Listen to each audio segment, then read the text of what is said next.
दोस्तों, चाणक्य नीति के 7वें अध्याय में आचार्य चाणक्य कहते हैं कि बुद्धिमान व्यक्ति कभी भी अपने धन के नाश, मन के संताप, पत्नी के चरित्र, नीच व्यक्ति के कटु वचन और अपने अपमान की बातें दूसरों से साझा नहीं करते। इसके अलावा व्यापार, विद्या अर्जन, भोजन और अन्य कार्यों में जो व्यक्ति संकोच को त्याग देता है वही जीवन में सुखी रहता है। चाणक्य यह भी कहते हैं कि 3 चीजों अपनी पत्नी, भोजन और धन में संतोष करना चाहिए, लेकिन विद्या, तप और दान में कभी भी संतोष नहीं करना चाहिए। कुछ संबंधों में हस्तक्षेप करना नुकसानदायक होता है, जैसे 2 ब्राह्मणों के बीच, अग्नि और ब्राह्मण के बीच, पति और पत्नी के बीच, स्वामी और सेवक के बीच। इसके अलावा कुछ विशेष वर्गों को कभी भी पैर से नहीं छूना चाहिए, जैसे अग्नि, गुरु, ब्राह्मण, गौमाता, कुमारी कन्या, वृद्धजन और छोटे बालक। सुरक्षा को लेकर चाणक्य सावधानी बरतने की सलाह भी देते हैं। बैलगाड़ी से 5 हाथ दूर रहना चाहिए। घोड़े से 10 हाथ की दूरी रखनी चाहिए। हाथी से 1000 हाथ दूर रहना ही उचित है। इसके अलावा विभिन्न प्राणियों को नियंत्रित करने के लिए अलग अलग उपाय बताए गए हैं। हाथी को अंकुश से, घोड़े को चाबुक से, सींग वाले बैल को डंडे से और दुष्ट व्यक्ति को वश में करने के लिए तलवार उठानी उचित मानी गई है। आचार्य चाणक्य कहते हैं कि भोजन से ब्राह्मण संतुष्ट होते हैं, मोर बादलों की गर्जना से आनंदित होते हैं, सज्जन व्यक्ति दूसरों की समृद्धि देखकर प्रसन्न होते हैं। शत्रु को परास्त करने की नीति। चाणक्य बताते हैं कि अपने शत्रु को उसकी स्थिति के अनुसार नियंत्रित करना चाहिए। यदि शत्रु अधिक शक्तिशाली हो तो उसके अनुसार चलकर खुद को सुरक्षित रखना चाहिए।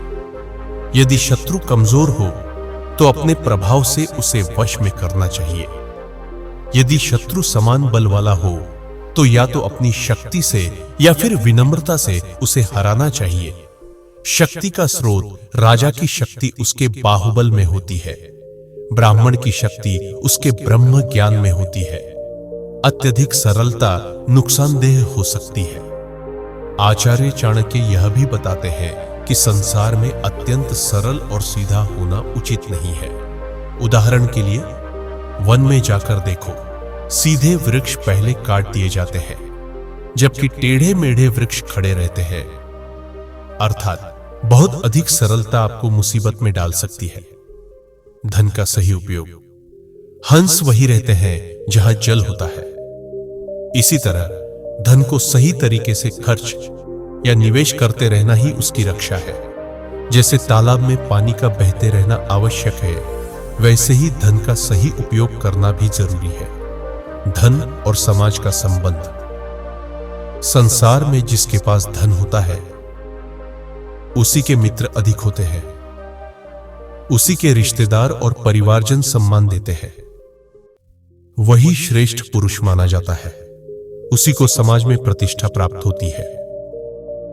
स्वर्ग से इस लोक में आने पर जब कोई व्यक्ति स्वर्ग से इस धरती पर आता है तो उसमें 4 विशेष लक्षण प्रकट होते हैं। हालांकि यह लक्षण कौन से हैं, इसे विस्तार से नहीं बताया गया है। आचार्य चाणक्य कहते हैं कि जो व्यक्ति दान देने की प्रवृत्ति रखते हैं, मधुर वाणी बोलते हैं, देवताओं की पूजा करते हैं और ब्राह्मणों को भोजन कराकर संतुष्ट करते हैं, वे स्वर्ग से आए हुए पुण्य आत्मा होते हैं। नरक से आए लोगों के लक्षण। इसके विपरीत जिन लोगों में ये बुरी आदतें होती हैं, वे नरक से आए हुए माने जाते हैं। अत्यधिक क्रोध करना, कटु वचन बोलना, दरिद्रता में जीवन बिताना, अपने ही लोगों से शत्रुता रखना, नीच लोगों की संगति करना, कुलहीन व्यक्ति की सेवा करना, विद्याहीन मनुष्य का जीवन। चाणक्य कहते हैं कि विद्या के बिना जीवन व्यर्थ है। जिस प्रकार कुत्ते की पूंछ न तो उसके गुप्त अंगों को ढक सकती है और न ही मच्छरों को दूर भगा सकती है, वैसे ही विद्याहीन व्यक्ति समाज में सम्मान प्राप्त नहीं कर सकता। पवित्रता और आत्मा का अस्तित्व। मनुष्य की पवित्रता 3 बातों पर निर्भर करती है। वाणी में पवित्रता, मधुर और सत्य बोलना, मन की स्वच्छता, अच्छे विचार रखना, इंद्रियों पर संयम, इच्छाओं को नियंत्रित करना। जिस प्रकार फूल में गंध, तिलों में तेल, लकड़ी में अग्नि, दूध में घी, गन्ने में मिठास अदृश्य रूप से विद्यमान रहते हैं, उसी प्रकार मनुष्य के शरीर में आत्मा भी अदृश्य रूप से निवास करती है।